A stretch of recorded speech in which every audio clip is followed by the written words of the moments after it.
Peter.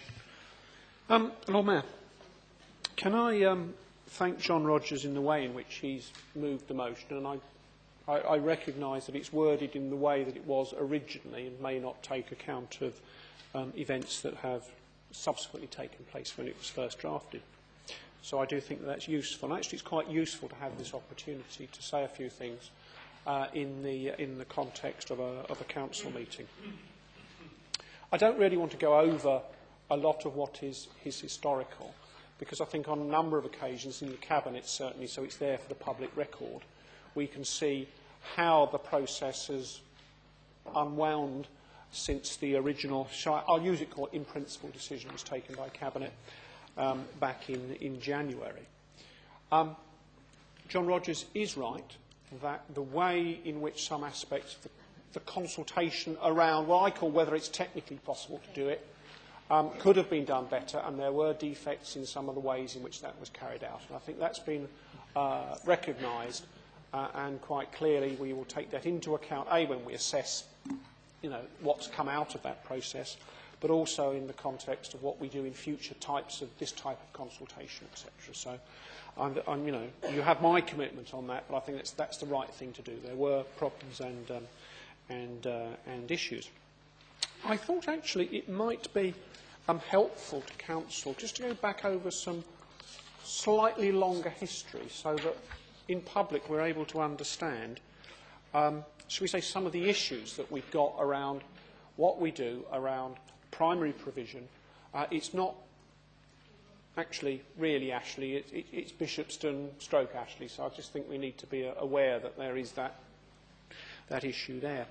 I'm reminded, because I checked back on this, that originally, going back to 2004, there was a proposal at that point in time, or a suggestion or a proposal, to build a second school on what is somewhere in Bishopston, if I just put it very simplistically like that. And the thinking apparently at that point in time, and as I say 2004, so that would have been under the executive member at that time, which I actually think was Peter Abraham. I don't know whether he was involved in any detail in this, I don't know. But the suggestion at that time was to build another school, but, if you like, as a partnership between Sefton Park and this other school, was to turn Sefton Park either totally into an infant school or totally into a junior school, and for the other school to either be the infant school or the junior school. That was the original proposal. And the costings that were suggested at that time, and one accepts that inflation and costings were, back of the fag packet. I don't mean that disrespectfully, but broad indicative figures, was somewhere between 1.9 to £2 million was sort of suggested that might make this possible. That's where some of the money figures have started to come forward, because this is issues around costings, this issues around what is available. If we move forward to 2007, 2008, the only reference that there is to Sefton Park in general terms was in the asset management plan at that particular time within the authority. And it was suggested, and the only reference there is to an amalgamation between the infants and junior schools. That was the suggestion there. That proposal, that part of the asset management plan, was fed into the primary review, and hence that moved on to the issue around federation or amalgamation, etc., which was dropped, so we've got federation. The costings that existed at that time, this is where it does get complicated, is around the separate pots of money that are available to do work, shall I say, in the Bishopston area, whether it's Sefton Park, whether it's a proposal to put another school on the Brunel fields.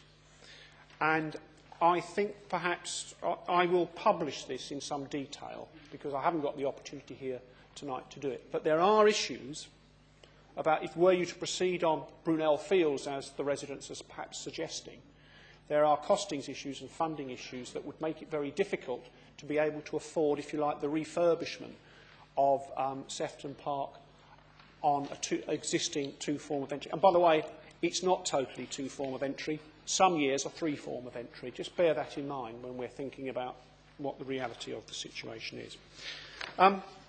What I am going to say is that I've consulted with the leader on this particular question. there are a variety of steps that need to be taken if we move forward. If we do decide to move forward, then ultimately the final decision, as is appropriate, will be taken by Cabinet.